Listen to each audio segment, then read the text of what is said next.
Assalomu alaykum azizlar. Mana bugun Buloq tumanida boshlagan ishimizni yakunladik. 3-aprel viloyatga chiroyli qilib yakunlab oldik. Bu yerda avisovochni g'ishtda polniy komplekt bo'ldi, faqat tandurdan tashqari.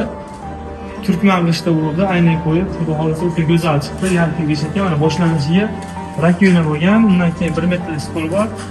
50-60 komfortkamiz bor. Gaslari bu yerda mana 22 litrli qozon, kichkina qozonimiz bor. Qozonlarda ko'rdingmi, shu hammasi joyida, chiroyli yondi. Mana shu ozgina o'tayapti, suv ham qaynashga keldi, hamma yo'q yaxshi, inshaalloh. O'ta go'zal chiqdi. Bu ishda ham chiroyli chiqar ekan, qanaqa chiqadi, buni qilishda qilmadik. O'ta yaxshi bo'lib, o'ta go'zal chiqdi.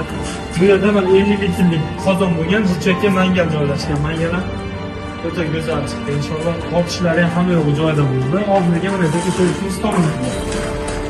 Sizga shunaqa ishlar kerak bo'lsa, pastdagi nomerlarga aloqa chiqarasizlar. Do'stlarga, yaqinlarga ulashinglar. Sog' bo'linglar, salomat bo'linglar.